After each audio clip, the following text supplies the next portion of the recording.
Welcome back to Trackside Northeast. I'm your host, Joe Cortese. All right, we had the big one in Talladega, and now we've got the bigger one heading up in Martinsville, the final race before we get into that final group standing for who's going to be crowned the championship in the 2025 NASCAR Cup Series. So let's go through the ins and outs. First thing I got to say, Gio Ruggiero, congratulations on your big win at Talladega Friday. I was so happy for you, man. That was awesome. And, a lot of local coverage around here, local CCON kid coming up and winning in Craftsman Truck Series. God, that's awesome. First win at Talladega. Can you imagine that? Man, congratulations, Gio. But let's get over to what's going on this week. So we got the Craftsman Truck Series. That is the Slim Jim 200. That's going to be Friday at 6. And then the Xfinity Series will be Saturday night at 7:30. You can catch that on the CW. The Cup Series this week in Martinsville, that's the Xfinity 500. That's going to be at Sunday at 2 o'clock. But we're going to hear throughout the show, we'll hear from Jermaine Ferrell, Scott Minchell, and Jacob Morris. They're all of our Nexstar partner stations over and all over the country for reporting on this throughout the week. But, we've been able to see a lot of different changes throughout. Chase Briscoe gets the win, but there's really only 2 spots left in the NASCAR Cup Series Championship because Denny Hamlin and Chase Briscoe, they have secured their position in Phoenix, winning in Vegas and Dega. So above the cut line right now, Christopher Bell, we have Kyle Larson, and then William Byron, Chase Elliott, Ryan Blaney, and the reigning champ, Joey Logano. They are below the cut line. So it's going to be very interesting to see which driver is going to make it through Martinsville. And, it's one of those tracks that it's not Talladega, it's not a super speedway, and it's kind of, it's smaller, it's quicker. It's one of those ones that strategy is going to be huge. And we'll hear Denny Hamlin talk about tire wear and tear and what they're going to do leading up to it. But let's get right over to Jacob Morris with our CBS 42 affiliate in Alabama. He was able to catch up with Chase Briscoe and have a one-on-one with him after his victory on Sunday. Winner here at Talladega. I heard you describe it there a little bit ago as maybe the most stressful race of your entire career. Walk us through that final lap. Yeah, just the whole situation, first off, being in the playoffs and trying to just avoid the big one is stressful in itself. But yeah, there at the end, truthfully, I was just trying to push Bubba to the win because I did not want, another playoff car to win, and it kind of just all parted for me there down the back straightaway. And Ty Gibbs is honestly the whole reason I won the race. He could have very easily decided to do something else, and he committed to me and pushed me. And the teammate thing, it works great, right? Whenever you can have, be able to make those aggressive moves, but know you have a teammate to go with you. So, yeah, honestly, so thankful for Ty Gibbs. I would not have won this race without him. And just kind of, once I got the lead, I just tried to keep Ty right there with me, and the top kind of fell apart too, and was able to get back to the line. So, yeah, it's still hasn't really processed, truthfully. But yeah, just an unbelievable day. I was going to ask you, it might not have hit you yet, but a winner at Talladega, what sort of emotions does that bring up in you? Honestly, just winning a super speedway race of any kind. My whole entire career, I've never been able to win a super speedway race, no matter what the level is. And that's the one thing left I've always wanted to do. So it's crazy, that I was able to do it in the timing. I couldn't have asked for a better one to win. So, yeah, it's an unbelievable day, and, hopefully can just continue to get better. You punch your ticket to Phoenix now. What does that mean to have that out of the way heading to Martinsville next week, kind of that weight off your shoulders? Yeah, it'll be, obviously it's way less stressful, but it's also a big advantage for us as a team. We can just strictly focus on Phoenix now and nothing else. Not that we're still not going to try to go to Martinsville and win, but, our sim time, everything we do will be focused on Phoenix now. So, yeah, definitely a big advantage for us. Before we go here, can you walk us through the mindset? You're going to overtime racing at Talladega. How do you keep yourself calm in a moment like that? What was the thought process throughout the team? Yeah, a lot of prayers. Honestly, even this whole day today, I had such a peace with whatever happened, whether it was good or bad. I just felt like, God had something in store for me. I didn't know what it was. But normally at these types of races, I'm a nervous wreck all day long. And today I was just, I don't know, like I said, just at peace the whole time. So, yeah, I did not plan on winning by any means, but obviously he has bigger plans. And, it was a great day. Chase Briscoe punches his ticket to the Championship 4 in Phoenix. Reporting inside Talladega Superspeedway, I'm Jacob Morris. Let's go ahead and send things back to you. Oh, we love to see it. Overtime racing, best kind of racing you can imagine. But congratulations, Chase Briscoe. He's getting into that Final Four, heading out to Phoenix. But we've got a couple other things going on in NASCAR this week. There's that lawsuit that's been sticking around with 2311, that team, as well as Front Row Sports is the other one.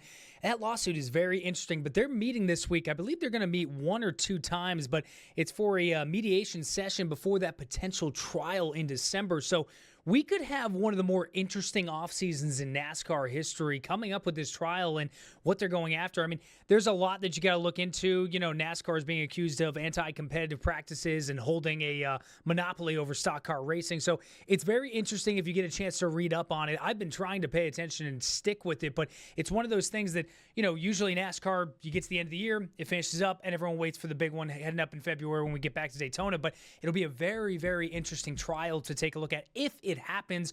You never know, because they have these mediation hearings this week, but there could still be a deal made between now and December. But like we've been talking about, it's October 21st. So, or actually, this is airing on the 22nd. So the 22nd, but we're at the end of October. So we have all of November, and then December is that potential hearing. So there's a lot of question marks coming into there. But let's get over to Jermaine Ferrell. He was able to talk to Denny Hamlin earlier this week, and he discussed a little bit about strategy and what they're going to be doing at Martinsville and why he's been so successful and what they have to look out for, mainly about that wear and tear on the tires. Goodyear short track tires, they wear out typically a little bit quicker. And so the challenge for Martinsville is the lap traffic. Once you catch the back of the field, it is extremely hard to get around them. And so it's doing everything you can to save. And that's typically been the remedy for success for me. I mean, that's what it's going to come down to. Tire wear and tear, and you're going to have a lot of different strategies, and there's going to be a lot of guys that are going to be going for it because, I mean, Hendrick and Penske, those teams, they've got it's a winner go home, basically. I'm pretty sure if I have my stats right, you got Byron, Larson, Elliott, Logano, Blaney, they head into Martinsville. Pretty sure they all need a win in order to secure this spot because that cut line is great. I mean, this is what we were talking about at the beginning of the year. You're getting down to those final 4 positions. 2 of them are already taken from a win. So, I mean, it's going to be another interesting thing. A lot of interesting things going on right now in NASCAR and what's coming up. So, we've got Martinsville this weekend. It should be a good one, and we'll finally see who's going to be in that final push in Phoenix. But we'll be back in less than 2 minutes. We're going to hear more from Austin Hill for the big win in the Xfinity Series. We get a one-on-one with him, and then later on we'll find out. We have Jermaine Ferrell. He'll be joining us with 4 key things you need to know about Martinsville. So stick around. We'll be back in less than 2 minutes with more here on Trackside Northeast. Back here at Trackside Northeast, I'm your host, Joe Cortese. All right, a little preview for some of the future shows coming up. I've been speaking with a couple of the champions over at Seekonk. We're hoping to get them in over the next couple of weeks and get everything geared up. And then coming up, I want to say, I don't want to make any promises on an exact date, but towards the holidays, we're going to have a best of series and go through all the different people we've had. Mark Alden, we've had Gio Ruggiero, Tyler Tomasi, Rick Martin. So we're going to have a best of show coming up. But let's stick with the Xfinity Series for this block and talk about Austin Hill. Big win at Talladega, and he's been very good at Daytona, Talladega, the super speedway since 2022.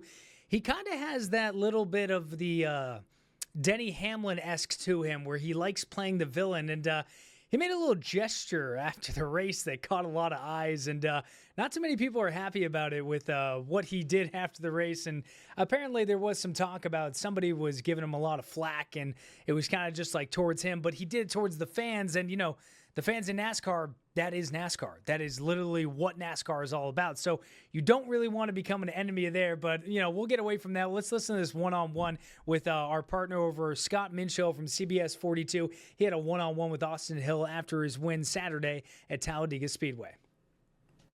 Victory lane at Talladega Super Speedway with Austin Hill. Austin, you just won the United Rentals 250. Tell me, how does it feel to be back here at Victory Lane at Talladega? Yeah, it took us forever to win here at Talladega. We had so many chances at it, and we always came up short. Ended up wrecked, leading races, just had stuff happen. And back in the spring, we were able to finally figure that out, win that race, and then we come back and do it again back-to-back. So super special for everybody on our Bennett Chevrolet, all of our partner sponsors, everybody at RCR, ECR, and you know, we're not in the drivers' championship points, but we're in the owners' championship points, and we just advanced going into Phoenix. So that's really special to be able to go out there and try to get a championship on the owner side for Richard Childress Racing. Richard Childress has been awesome to me. He's done everything for me these last 4 years to put me in a spot to win races, and we've been able to do that. So excited to be here in Victory Lane. It's been a while. We've had a very struggle of a year, and so to be back in Victory Lane and get number 4 in the season is really special. Yeah, going back-to-back at Talladega is no easy task. I mean, this is one of the hardest courses in NASCAR. What do you think the difference maker is for you? How do you end up winning twice here and 2 times out? Well, the first time it just kind of worked out for me. I made the right moves at the right time there at the end of the race in the spring race. Drove back up to the field. I actually lost positions with like 10 to go and thought that my day was done and got the top rolling really good. Got back up there, and a big wreck happened in front of us. We were able to miss it and get the win. This one was a lot different. We just dominated the race, was able to get up front, lead a lot of laps, and there at the end we had the green-white checker, and I knew everybody was going to be fighting really hard for it, and I just had to do what I had been doing all day, not get too far out from the guys in front of me, and it was going to be easy to seal the deal. So there's a lot of nerves there, on that green-white checkered, but we were able to pull through, and super special for everyone on this team. Yeah, Austin, looking ahead, you got Martinsville, Phoenix coming up. How do you take this momentum and kind of continue and carry that throughout the rest of the season? Yeah, I mean, Martinsville is going to be fun just to be able to go there. And, with us being in the Owners' Championship, you kind of do look at points a little bit. We're not going to have to look at that. We're already locked in. So we're really going to be mainly focused on Phoenix. We're not really going to focus a whole lot on Martinsville. We already know what package and setup we want to run at Martinsville. We won at Martinsville earlier in the year, so we kind of know a good starting point. But all of our marbles are going to be in on Phoenix. We got to go out there, do everything that we know how to do, and try to win Phoenix and win that Owners' Championship for Richard Childress. Austin, thank you so much. Congratulations. Get back to celebrating. Thank you, I appreciate it. From Talladega Superspeedway, Scott Minshaw, back to you. Love to see it. Love to see it. Didn't love to see the gesture at the end of the race, but hey, what are you going to do? He races with pure emotion. That's what he does. And, a lot of people love him for it. So let's look at the standings. But Connor Zilic, Justin Allgaier, they're locked in for the Xfinity Series right now heading into Martinsville. But you got Jesse Love, Carson Kvapil, I can never say his name right, but Sammy Smith, Brandon Jones, Sam Mayer, and Sheldon Creed, they're all below the cut line. So this weekend you can catch the Xfinity race in Martinsville. It is 7 o'clock Saturday. See all the young guns racing for those final spots. But it's a big weekend. We got the final cut before the championship race, so there's going to be a lot to discuss and a lot to look forward to. But, I mean, Xfinity, Craftsman Truck, it's one of those series that you kind of wish that they would give a little more coverage on. I mean, obviously we have the race with the, they have to compete with the Cup Series being at the top. But, I love seeing the younger drivers or just the drivers who have been around long enough racing in those series. It's a different style of racing. I mean, obviously different cars, different works in it, but I really love the aspect of it where it's just like, it's not the same names that we've grown up with or seen around, and like people that I've known since, or not personally known, but people that we've known forever, the same Denny Hamlins and all these guys. I mean, I love seeing the kind of like, I don't want to say no names, but the lesser name people, and you see them come out and you start hearing their stories, and NASCAR does a good job of covering those kind of things. So we'll have a lot more content coming up next week, and we'll discuss heading into that championship weekend. It is going to be fun. Although I really wish that Martinsville, it would be something different than Martinsville. That's just a personal opinion of mine. I think, racing, it comes in so many different shapes and forms, but I would love to see them end on super speedways all the way through. But, then that brings up the argument. There's a lot of arguments with how you should see the race end or how you should see NASCAR put their point system. But I don't know. I like the action. The shorter tracks, they're fun. They're good for certain engines, certain cars and everything, but I don't know. Martinsville, I don't think it's going to have us with the wow factor. Now, I do predict that there's going to be a lot of cautions because there are plenty of guys that are sitting on that cut line that they're going to need that win. And we could have another, I'll give a little foreshadow. I believe that there's going to be one of those rough endings for someone. Someone's going to be coming into those final laps with, the fastest car, the best spot to win, but it always depends on what the guy behind you is doing and how he's doing it. So it'll be interesting to see how this finishes up. But we'll come back in less than 2 minutes. We're going to hear more from Jermaine Ferrell over with our partners in Nexstar. He's got 4 things to know about Martinsville. We'll talk about what's coming up at Seekonk and other events happening locally around New England. So we'll be back in less than 2 minutes. Back here again with Trackside Northeast. I'm your host, Joe Cortese. All right, so we got Martinsville coming up, and we'll get to some of the local things and what's happening over at Seekonk and around the area. There's a few car shows going over in Connecticut. They got the Prospect Car Club. That's going to be their weekly car cruise. That is Thursday, October 23rd in Prospect, Connecticut. big crowd always showing up to those things. And then the Bridgeport Monster Trucks. Those are going to be high flying October 24th through the 26th in Bridgeport, Connecticut. So if you're looking for some fun outside of the racing scene, those are a few events going on. But let's get out to Jermaine Ferrell. He's with our Nexstar station, WFXR. He's going to be out in Martinsville all week. He'll be having coverage throughout the weekend, and we'll have more coverage on our weekend shows here at WPRI 12. But Jermaine goes over 4 things you need to know about Martinsville, and we'll toss things over to him now with a preview. Things are quiet right now here at the Martinsville Speedway, the paperclip, the half mile of mayhem. But when it comes to the Cup Series and the Xfinity Series and the Truck Series, this is the last opportunity for drivers to punch their ticket to the Championship 4 in Phoenix. But here are 4 things you need to know about the awesome racing here at the Martinsville Speedway. Number 1, Martinsville Speedway has been the last race of the round of 8 elimination round in the NASCAR Cup Series playoffs since the 2020 season. This is the 6th consecutive year that it has held this position, which is the 9th race in the 10-race playoff schedule. Number 2, 7 of the 8 playoff drivers have a win at their paperclip. And out of the 7, 5 have fall race wins in Denny Hamlin, Christopher Bell, Joey Logano, Chase Elliott, and number 3, needing a 3-peat, Ryan Blaney. He has won the last 2 Martinsville fall races to punch his ticket to the Championship 4. He's going to need a 3rd straight win to advance to Phoenix. We've been lucky there, the last 2 years to have had really good runs and have won that race for 2 years in a row. And been in 2 different spots doing it. Like in 23, we didn't have to win the race to get in, but we did anyway. And then last year, had to win the race. We were able to pull it off. But it's just an exciting place. I love it. Number 4, once again, the Martinsville Fall Race is the traditional 500-lap race. Since 2022, the spring race was a 400-lap event. It's a long race anyway, but the stages, the way it kind of works out there, you really got to have a long run car, that means you're going past 50 laps on a set of tires.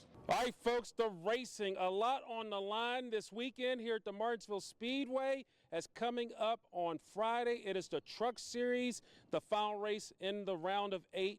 And then on Saturday, in a race you can see on CW, it's the Xfinity Series with the winners and everyone there trying to punch their ticket to the Championship 4. And then Sunday, the Xfinity 500, the last race in the round of 8 in the Cup Series as drivers are trying to punch their ticket to Phoenix.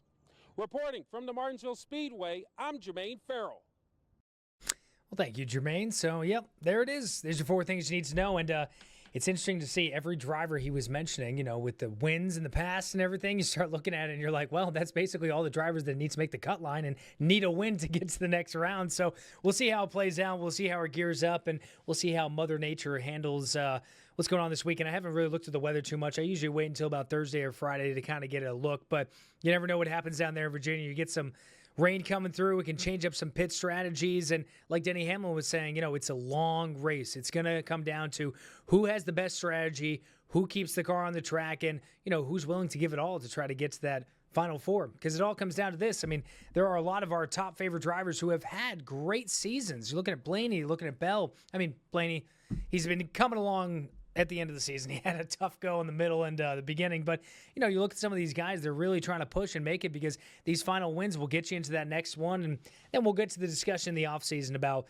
that final race with 4 guys and everybody else and just how I just think that there's got to be some changes. Now, there are some changes coming to NASCAR next year that I was listening to Dale Jr.'s podcast that, hey, it makes you feel a little better. I believe they're moving the All-Star race. That one, it's going to be daytime, but, I can't wait for San Diego. That's going to be fun.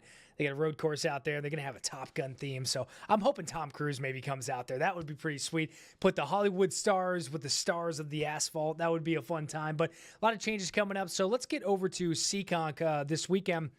They've got the over the weekend, this Saturday, it's one of the big races they got coming up with I believe it's the Monaco Modified Series, and they have a lot of events going on, and they get the fans very involved this week. They got the costume contest for both the kids and the adults. That's during the autograph signing period that happens early on, but they got the Hallowiz, I'm trying to think of the USNE Haunted 100 XL. That's what it is. 2025 race for the Monaco Modified Series.